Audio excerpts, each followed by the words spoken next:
Good afternoon, Patriots, and welcome to the 50th audio file in the audiocast series known as the Q News Patriot. I'm the Q News Patriot. My name is SG Anon. I couldn't be coming to you today more excited, enthused, and elated. It's just really not possible.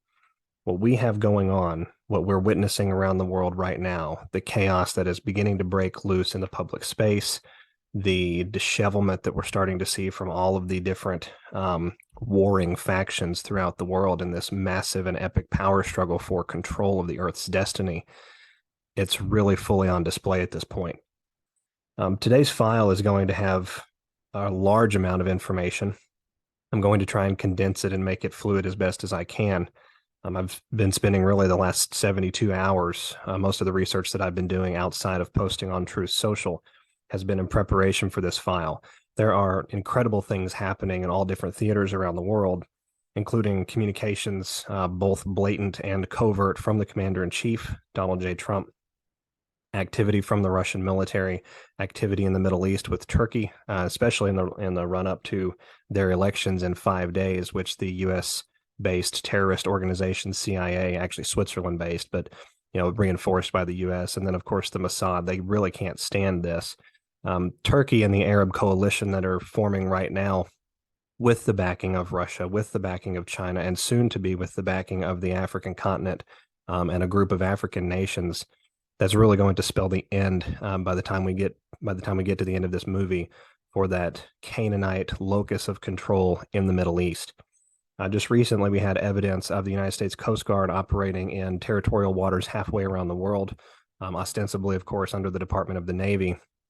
Big shout out again to Mr. Derek Johnson and others for highlighting how the United States laws of war, how the overall schematic ties together and really helps paint the picture for what World War III optically versus what World War III covertly is really all about. So without too much further ado, we're going to go ahead and get right to it. We're going to start with Russia. We're going to tie that in here in just a moment to some commander-in-chief communications comms from Trump, simply because these are really dovetailing, and what's going to be on full display very soon is actually going to also involve Elon Musk. It's going to involve Twitter. It's going to involve the information apparatus just sort of as a whole. So let's get right to it. As many of us are aware, Russia has begun a campaign, a new phase of their campaign within the Ukrainian countryside, sort of kicking off with the feigned drone attack by the Ukrainian army on the Kremlin. It's worth highlighting to everyone out there that there are really only two possibilities with that attack, and that the Ukrainian capability to launch such an offensive is simply not possible. It's not there. The Ukrainian military has their hands absolutely full. They can't even get conscripts from the countryside to the point where they're kidnapping anybody that's able-bodied and sending them off to service with very little, if any, training. They've really been sort of attritioned out at this point.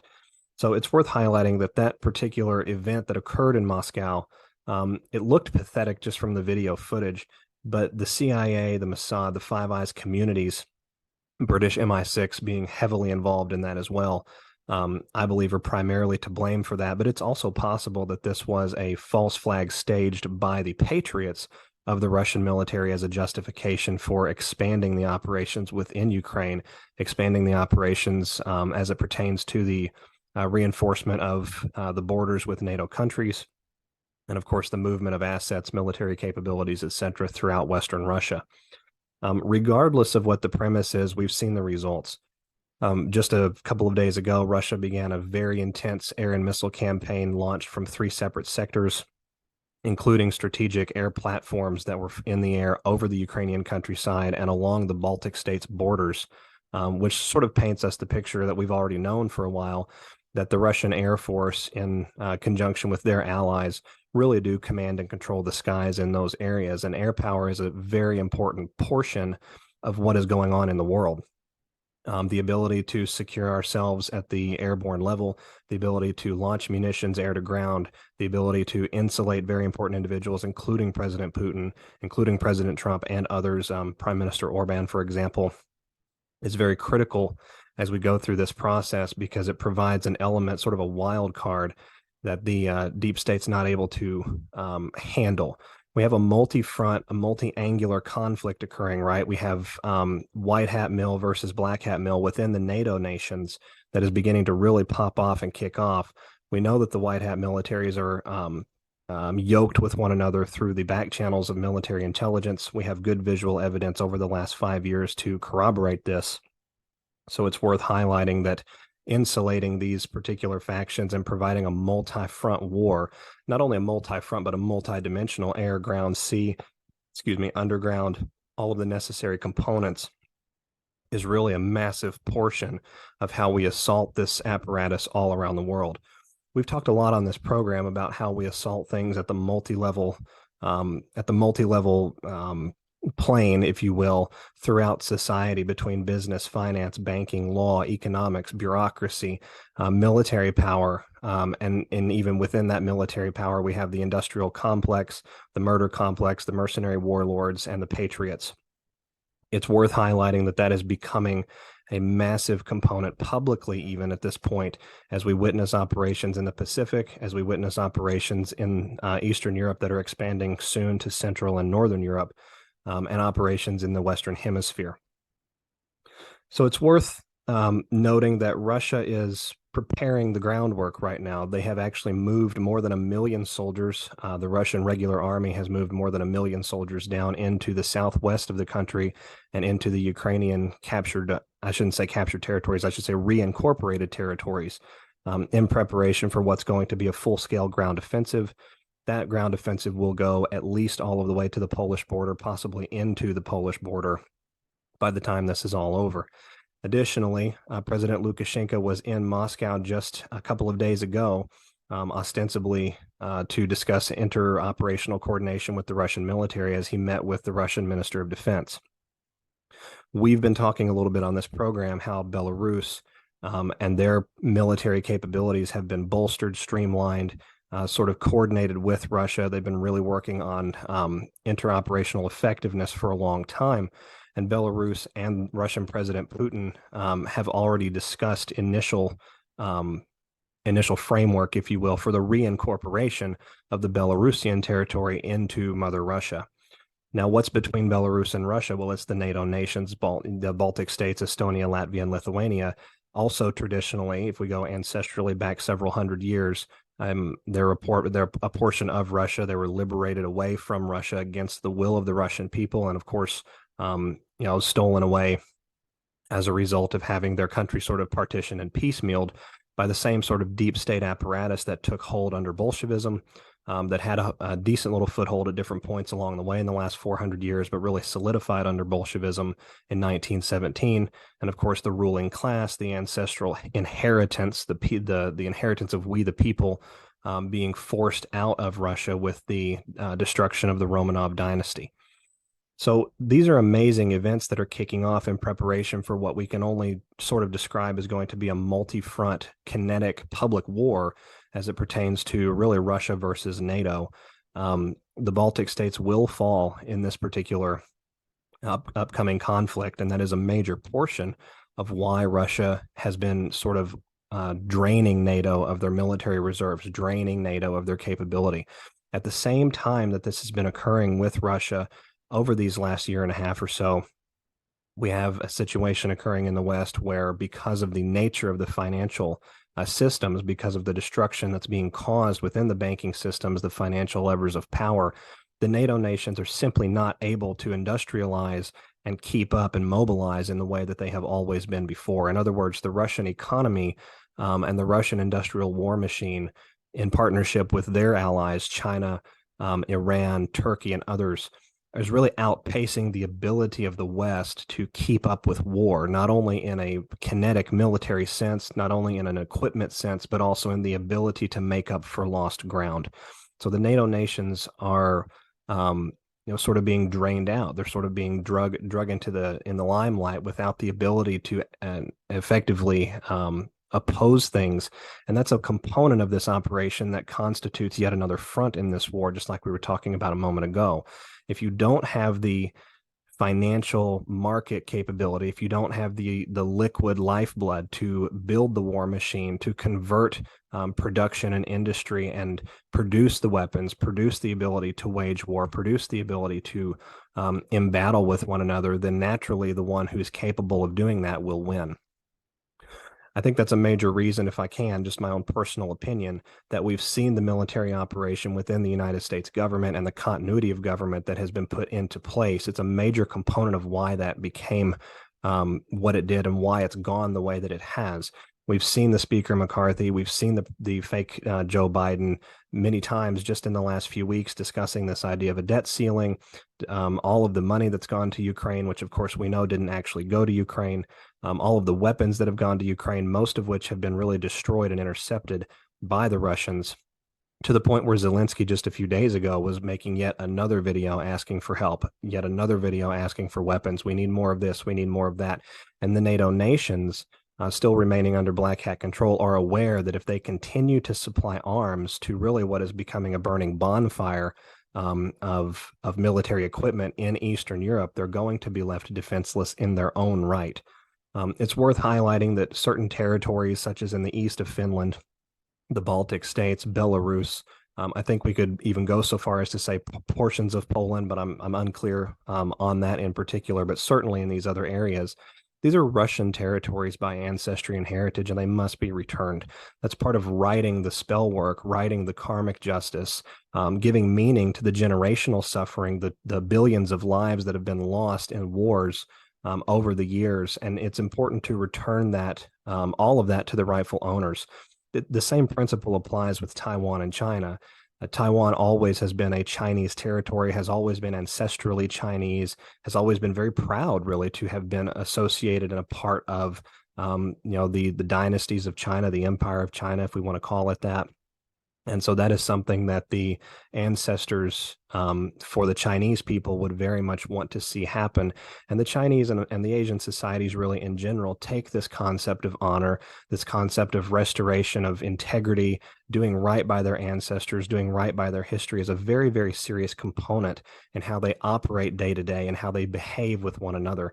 So it's worth highlighting that that is a major reason, just as in with Europe, why we're seeing the things occurring in the Pacific. Additionally, outside of these particular rightings of wrongs, we have kinetic operations that have to happen, right? We know that the Russians have been liberating DUMBs.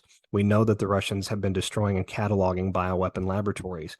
We know that there have been literally tens of thousands of children and hostages rescued by the Russian army, and they haven't even gone fully into Ukraine. We're about halfway through the process, right?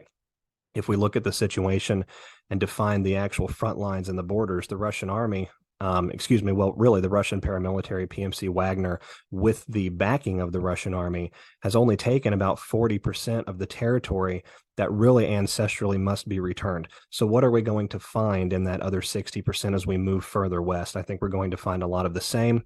Kiev, of course, being a central location, if you will, for all of the pharmaceutical, not all, but a lot of the pharmaceutical research and development, a lot of the bioweapon genomic research, a lot of the really, really awful things that the deep state had been planning for the rest of the world will come out of Kiev, will come out of the western portions of Ukraine.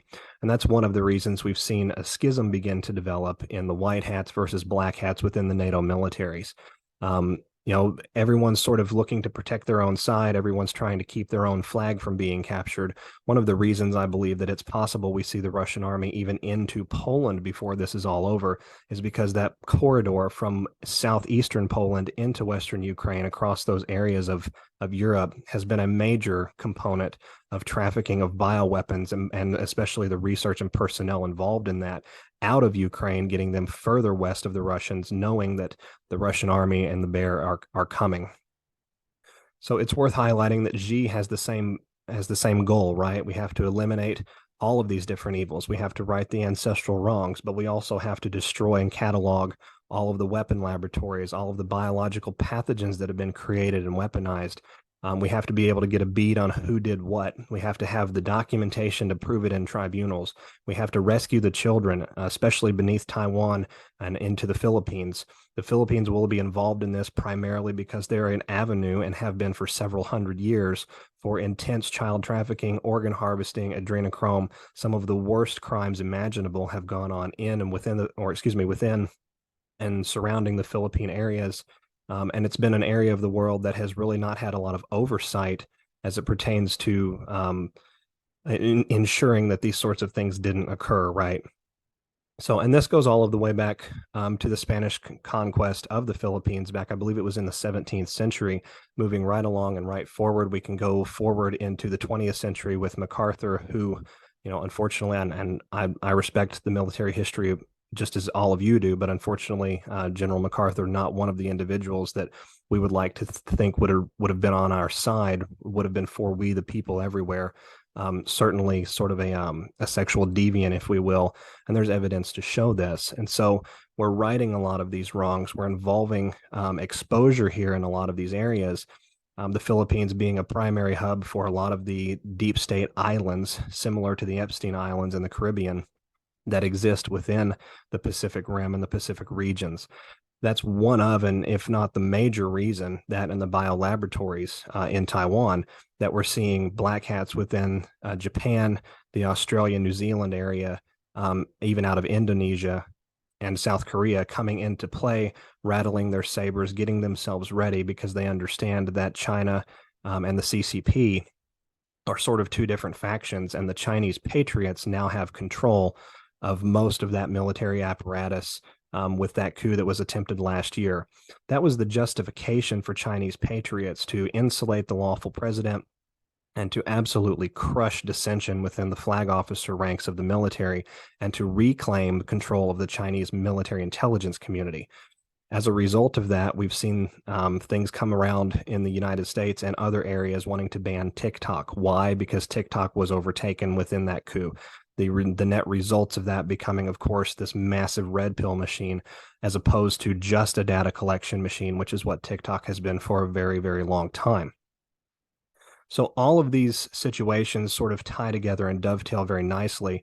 And the Chinese are also well aware of what's going on in the Middle East and are prepared to lend their support in that direction as well. We have some reports online, especially on the deep web, of Chinese military assets showing up in Afghanistan, showing up in Iran, showing up in Turkey. We already know that there have been Chinese assets deployed for several months now in Russia and Southwest Russia. They've actually transited across the continent and have been moved into that area. And just recently, China issued a statement. I believe it was one of their ministers came out and said essentially that glory was to Russia for resisting the satanic, really the cabal, right? The glory lies with them for doing the right thing and for pressing forward in the face of such worldwide opposition, even though a lot of that opposition, as we all know, is really sort of created and cast as a picture of the overall theme rather than being the actual truth. In addition to all of this, we have good evidence now. I found a couple of things on Twitter as well as a couple of different articles on the deep web to show that Russian special forces have actually been going around the world in the last several weeks and have shown up recently in Haiti. And this is where we're going to tie in our file today to a little bit of the Trump comms that we have, because it's very fascinating to see the Russians involved in the Caribbean area, and Haiti, of course, being the locus, if you will, of some of the most incredible criminality ever committed at the behest of both the Clinton Foundation and the Red Cross under the guise of natural disasters. The Haitian earthquake not being an organic event, that was an instigated event through highly advanced technology. It gave the justification to go down into that country and set up what amounted to one of the world's largest child trafficking and kidnapping bazaars that has ever graced the earth.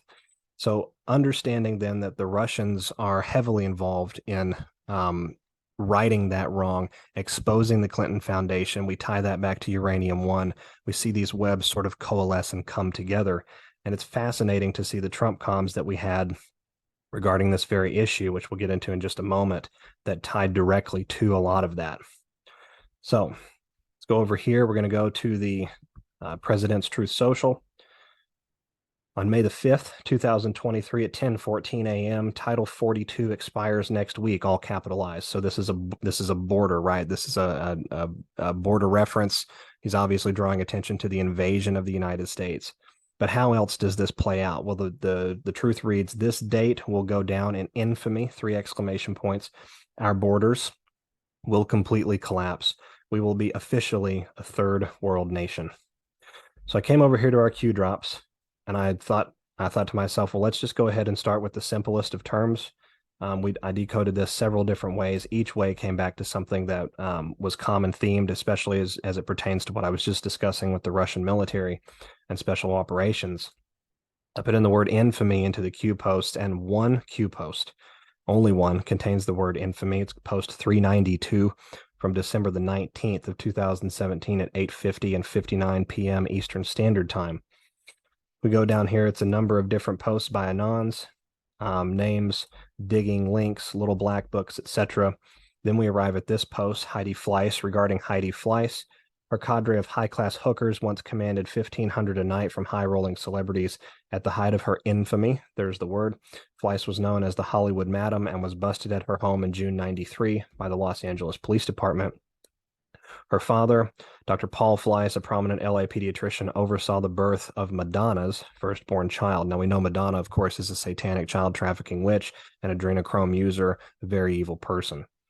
Although apparently not Catholic, she attended a Catholic high school for which she later tried to raise money by auctioning off a night with her and then boyfriend Tom Sizemore. The school was forced to cancel due to publicity. She did serve time from January '97 to November of '98 in Dublin, California, USA, on charges of tax evasion. So, sort of a slap on the wrist, sort of a reminder to keep in line, right? This is how these individuals work. They slap you a little bit, you spend a little bit of time in jail, then they come out and they've got you by the short hairs, if you will. She's the second cousin of Michael Fleiss, launched a line of clothing called Heidi Wear.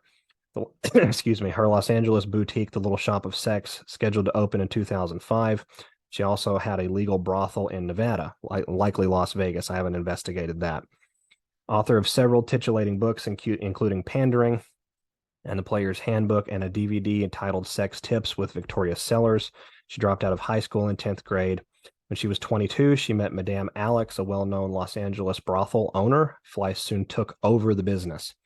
Fleiss brought her young friends to work for her, and the business grew from $50,000 a month to more than $300,000 per month. She played matchmaker to the richest men in the world, carefully pairing them with women tailored to fantasies, making all their financial and travel arrangements, and of course kept 40% for herself. It's worth highlighting that she attended the same high school as Bo Barrett, Leonardo DiCaprio, Anne Marie Johnson, and Julie Newmar. So we go through here. We have another image of Chuck Schumer being connected to this. Hollywood Madam, CIA asset, occult practitioner, all of this sort of tying back together. And then we get to the base of this Q, the base of this Q post, and a graphic with missing children. Q, where are the children? Where are they? Love, Tlin, OKC. So that's someone from Oklahoma City, I would assume. Q responds, 3,000 plus saved by the raids in Saudi Arabia alone. Worldwide lanes shut down, bottom to top.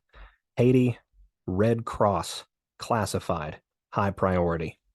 So this comes back to the occult trafficking, the adrenochrome, and how these dark infrastructures and apparatuses are able to function together with themselves, how their control is maintained, how their logistics are maintained, how their movement is insulated, how they control one another. And it's very important. I think this is the major reason, of course, that all of the darkness, all of the evil, all of the corruption, both in the United States government and around the world, is sort of able to be tied together. There's this massive unifying factor as it pertains to saving the children. And that's really what's going on. So I came back to Trump's truth, and I wasn't fully convinced that I had a successful decode. So I put in third world. I went ahead and used 3RD as opposed to THIRD. What I came up with was absolutely amazing. It was post 29. Only 2 posts contain this phrase. Excuse me, only 1 post contains this phrase. I apologize. Post 29, November the 1st of 2017, merely 3 days after Q actually came on the scene. Some things must remain classified to the very end. North Korea is not being run by Kim. He's an actor in the play. Who is the director? The truth would sound so outrageous, most Americans would riot and revolt. The pedo networks are being dismantled. The child abduction for satanic rituals, Haiti and other third world countries are paused but not terminated until players in custody. We pray every single day for God's guidance and direction because we are truly up against pure evil. So at this point, I'm becoming very, very convinced with what's going on in the world as we can observably demonstrate with the Russian special operations, and then this truth from Trump on May the 5th, that we're moving into the phase where the Clinton Foundation, the Haitian crime, the criminality that has been perpetrated against those people and against children here in the Western Hemisphere throughout the Caribbean basin, that's coming to a head. We're going to get into that more in just a second as it pertains to Elon. But I came over here. I was fascinated by the timestamp as well, 1014, right? So I came over here and I thought to myself, well, is there anything interesting with timestamp 1014? And certainly enough, there is. We've got a drop here. Let me see here. Drop 1195. It's actually a three-part drop. It's a Q&A that initially begins with Q saying Q&A 5 minutes at 1013, and Anon puts up at 1014, when will we find out about Seth Rich in Las Vegas? And Q responds, Seth Rich connects to the DNC. MS-13, Julian Assange. Why did the Dems push legal rep on family? June ETA. So here we are in May of 2023. So we've just over a 5-year period of time from this drop. We've got massive exposure coming to the forefront about the child trafficking rings with the congressional testimony just in the last few weeks, before the House committees, before the congressional committees in the United States, discussing Joe Biden, discussing the United States government in complicity with this child trafficking, actually orchestrating these child trafficking rings and allowing them into the country. That exposure is really gaining traction and steam.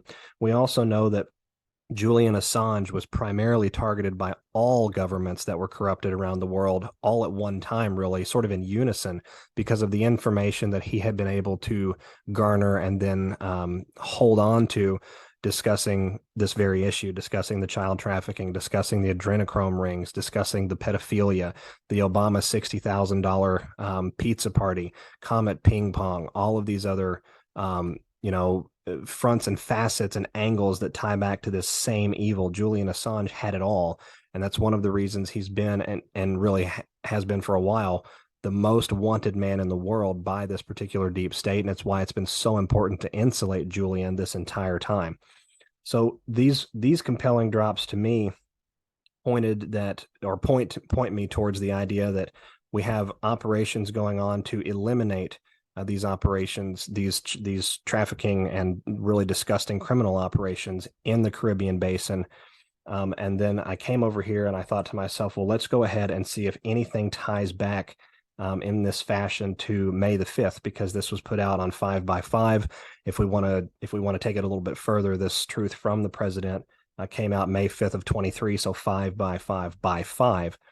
And I came up with drop 4108 seems to tie back in a fashion to this as it pertains to the symbolism. 4108, May the 5th. And actually, this drop includes a 1717 timestamp as well, which I think is absolutely fascinating. An image of the Red Cross with a bow on top.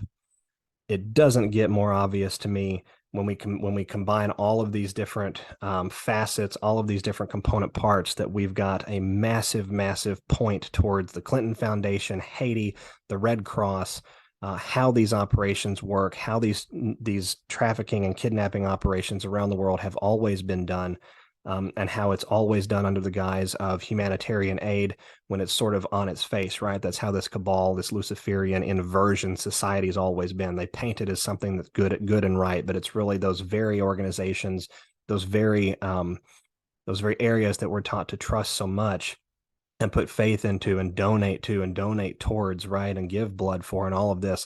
It's all of those entities that partake in just absolute evil. And it's what it is. It's absolute evil. So that being said, I think that we can be pretty confident that the exposure to this and the extent of the exposure, I think, for this is coming to the forefront in a very big way. I personally believe, based on my research, that that is going to happen through Twitter and Elon Musk.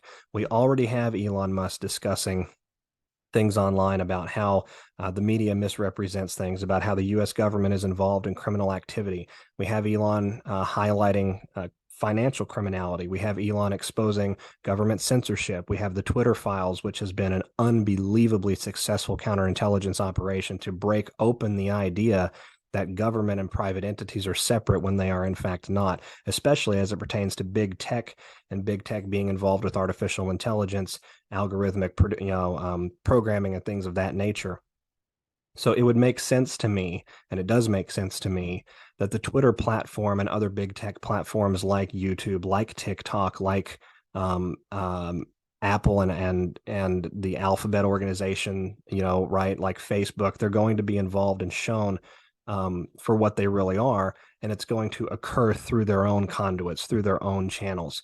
We've talked a little bit on this program about how whether it's Elon 1.0 or Elon 2.0 or whatever, this is an individual that is playing a part. This is an individual that is being contacted at different points along the way, maybe not directly in the sense that we would like to think, but certainly indirectly being positioned to bring forth an absolute massive amount of declass, a massive amount of disclosure, bypassing the mainstream, bypassing these information channels and outlets that are still controlled by foreign adversaries that we still have not been able to get fully under control, with the exception of certain broadcasting rights in the United States because of the military operation that occurred and really began post November 3rd of 2020.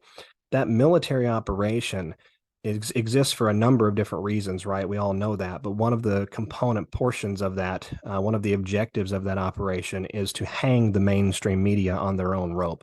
We have to show the world, we have to show the average ordinary person that there is no such thing as freedom without information control. There is no, or excuse me, without information free flow. There is no such thing as freedom when we cannot discern things correctly because things are being hidden from us on purpose.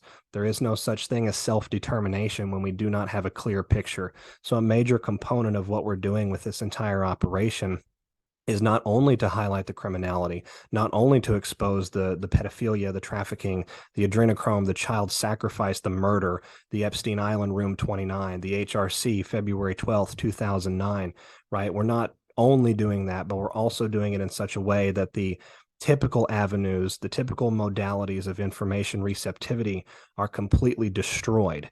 Their reputations will never again be, buildable and reliable. They won't be able to be reconstructed. We will have to do away entirely and build anew. We will have to foot new channels of how we discuss things. We are the news now, Q tells us. As a matter of fact, there's a Q drop that says you are the news, handle with care. So this is a very important component of this entire operation that we're dealing with. And the next phase of exposure, in my own personal opinion here, as I've done these decodes and research, is going to be the pedophilia, the child trafficking, and the dark, dark evil that is contained within that entire framework. So that being said, we're going to move right along to our next topic here, which is going to be the Mossad IDF I shouldn't say invasion, I should say thrashing about within the Middle East, and that's coming. We have the Canaanite locus of control within the Middle East, understanding very clearly now that they're not going to win this battle. We have Mossad capabilities, especially sky-based capabilities such as satellite weaponry, DEWs, etc., that have been getting assaulted for a while now, not fully under control at this point, but certainly under control to a great degree. And we're seeing rattling within that area of the world already. We're seeing the involvement of the IDF in Gaza. We've seen rocket attacks and small-scale Israeli incursions up through Lebanon.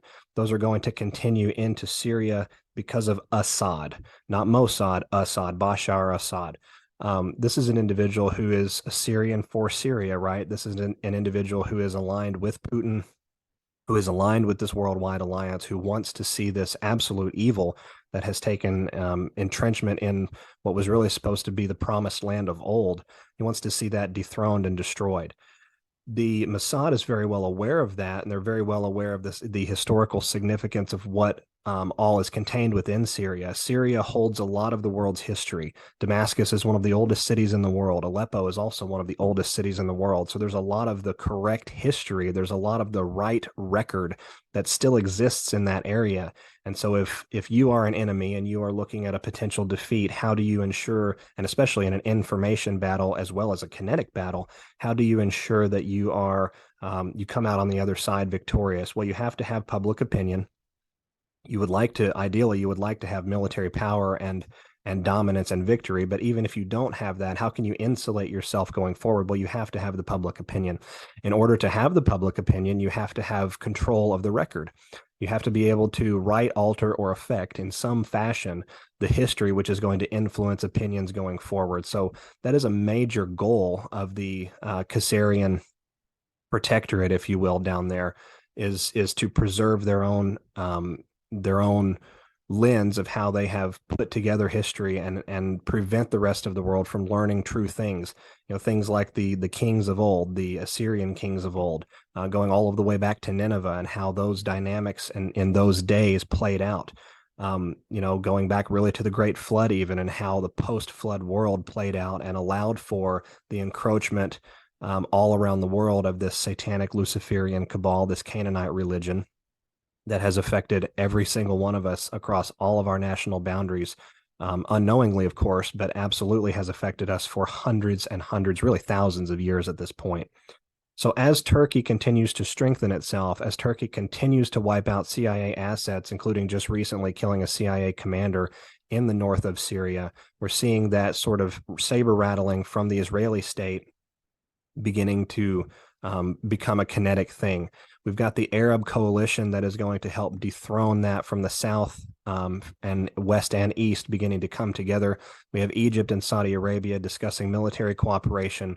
We have Egypt, several North African nations, Saudi Arabia, Iran, and others applying to be part of the BRICS alliance. Part of that cooperation will be not only the financial and trade, not only the economic benefits, but also military cooperation. We have China spearheading negotiations between several Arab nations, trying to get them all to the table. Post-Abraham Accords, right? The Abraham Accords from President Trump being the first major olive branch, the first major step in the formation of what's going to become an Arab League, really, an Arab coalition against these Canaanites. And bringing them together under common auspices, common respect, common deference, giving them the appropriate recognition that they have really craved from an American president for a very long time.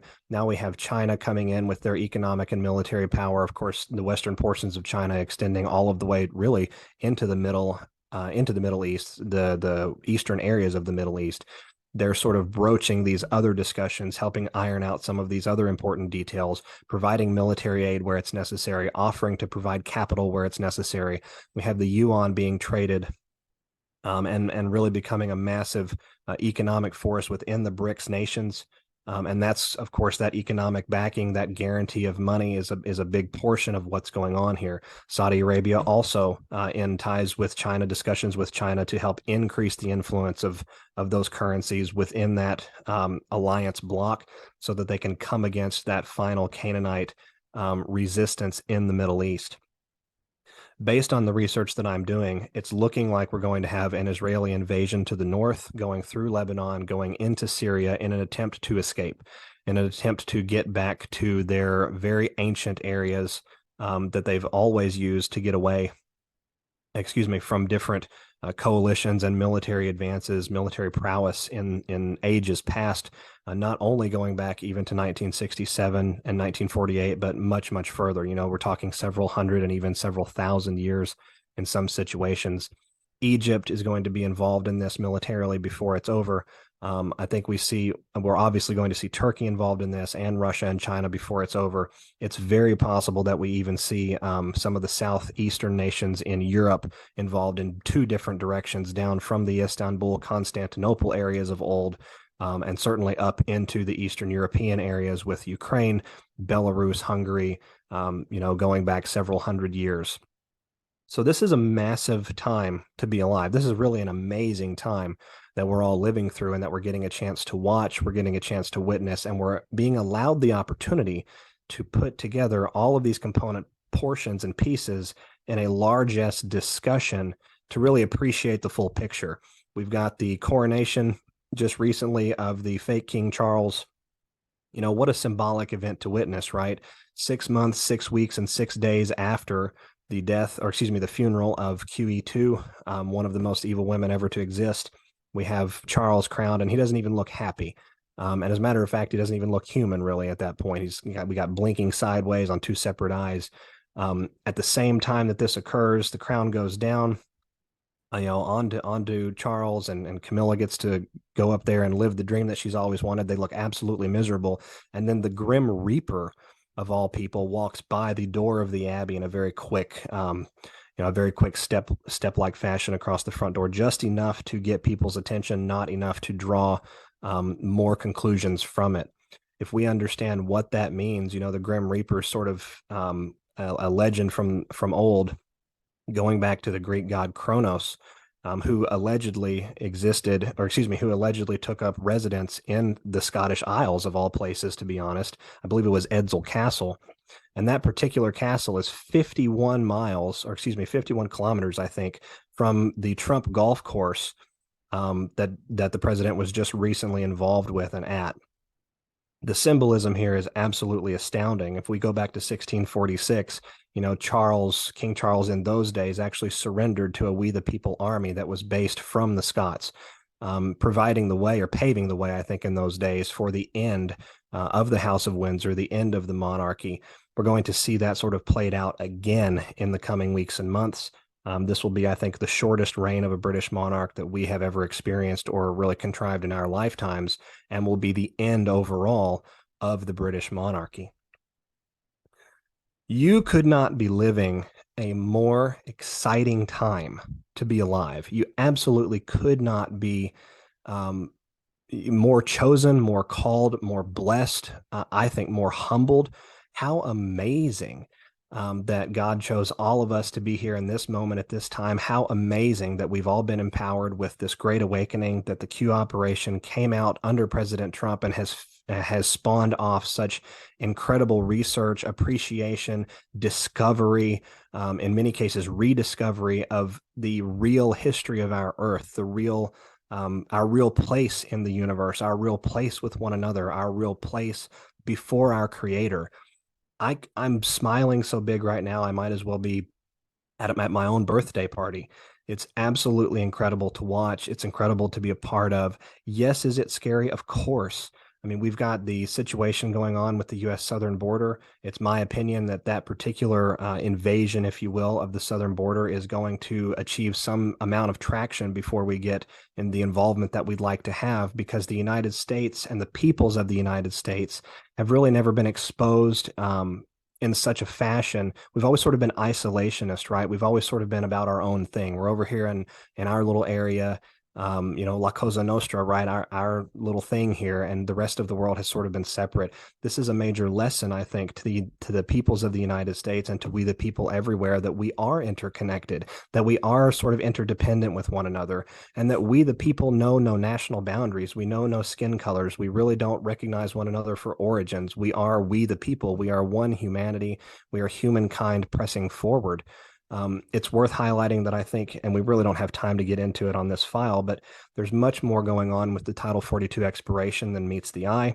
Title 42 is a civilian emergency power that was sort of put in place for the public health emergency.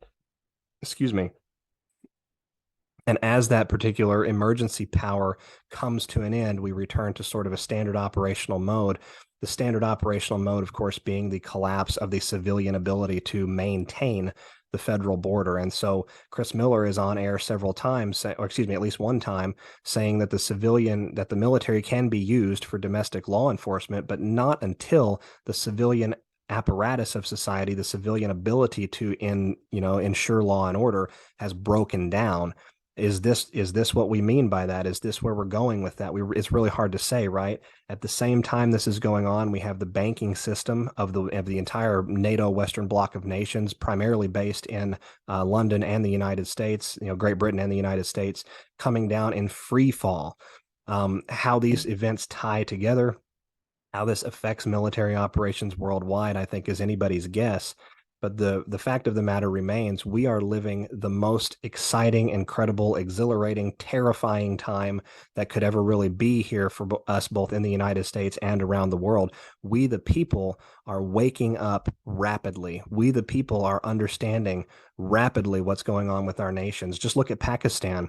Just today, we had Pakistan, the prime minister, the rightful prime minister of Pakistan, Mr. Imran Khan, arrested and beaten by his political opposition, by the WEF globalists of that country, and the nation is absolutely on fire now as a result. We have the Pakistani people burning radio stations. We have the Pakistani people destroying news outlets. We have the Pakistani people invading, literally, the homes of senior military officers. We have the Pakistani army sort of preparing for its own internal split. Again, white hat versus black hat, right? People are being forced to choose. For the first time, patriots in all areas and all factions, including the militaries around the world, are being forced to choose. Will they side with we the people? Will they support our constitutional rights, not only in the United States, but around the world? Will they support the law of the land? Will they support a return to natural law? Will they cease and desist with any criminal activity that they've been involved in? Remember, the militaries around the world, especially the United States and NATO nations, are also complicit in war crimes, multiple decades of war crimes going back as far as the 1930s and 40s, certainly that far, maybe even further than that if we get into the history. So who will choose? Who will come to the right side? Where will their allegiance fall? They're being forced into the light. There is nowhere left to hide. There is nowhere left. There is nothing that they can do. We are moving into a new era of light, peace, and love in this world, and those who are against us will be brought to justice. We are witnessing the fall of the cabal in real time. We are witnessing the draining of the swamp worldwide. We are witnessing the destruction of the old guard. We are witnessing the implosion of decades and centuries of power and influence. We are witnessing the end of slavery. We are witnessing the end of totalitarianism. We are witnessing the end of drug trafficking. We are watching the complete dismantling of weapons and smuggling, of human trafficking. We are witnessing the assault and the rescue the assault on and the rescue of hostages all around the world, and the assault on the networks that enabled them to be taken from the world in the ways that they were. We're witnessing the salvation of hundreds of thousands of children. We are witnessing the end of an infrastructure that controlled the world through evil. We are witnessing the defeat of Satan himself. It could not be more exciting. It could not be more exhilarating. It could not be more empowering. And all of us out there, you, your families, your friends, your loved ones, your teachers, your colleagues, your fellow patriots, we will rebuild this world in the way that it was always supposed to be.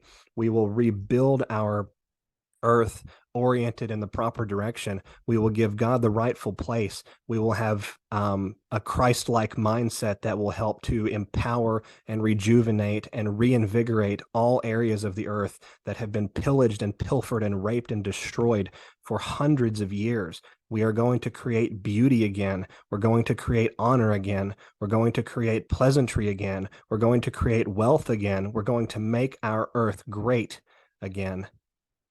That's what it's all about. So for all of you out there, we're going to end on a high note. We're going to go ahead and end here. I feel like if I keep talking, I'm just going to end up giving a speech. It is so amazing to be walking this road with each of you. It's so exciting, even as I recover from my own surgery, to appreciate that the world itself is also going through surgery. The world itself is also being healed. The world itself is being purged of a cancer that very nearly destroyed and killed us all. The world itself is being reoriented. We are changing history. We are finally going to have the correct balance of spiritual power, of spiritual focus, and a clear understanding of who we are as humankind moving forward. It can't get any better than that. So, ladies and gentlemen, take heart today. Enjoy the rest of this month. Q likes to tell us, do you have popcorn ready? I don't really use those sensational terms on this program, but I can honestly say that at this point, I think the show gets a little bit exciting and a little bit rough, but it gets very exhilarating to understand that even in the roughness, there is transformative change. Even in the pinching, there is incredible, wonderment and incredible hope and optimism for the future as we understand what the change is for. All of us can endure if we understand that it's for a good reason. All of us would take a bullet for our children, right? We would understand that the pain, the unpleasantry, the toughness of those sorts of decisions would be okay if there's cause for a much greater good. We are witnessing that cause, and it is for our children and for our posterity that we are here. I hope you have a wonderful day. I hope you have a beautiful week. Rest easy. Be sharp. Stay alert. Be prepared. Don't get caught off guard. Make sure you understand what's going on, but always in love and peace and contentment should we act, never in fear. They controlled us through fear, but we are controllable no more. I love all of you. I hope you have a wonderful week. I'll be back with you again soon as these things begin to pop off more and more regularly with greater and greater pace and acceleration. Enjoy some sunshine today. Get out and connect with your children. Go hug that spouse that is so pig-headed sometimes. Go and appreciate your family. Connect with nature. Walk around in the grass. Look at the sun. Feel the breeze on your face. You're a child of the living God. There is no need to fear. I'll be back with all of you again soon. This is SG and On. Thanks. Bye-bye.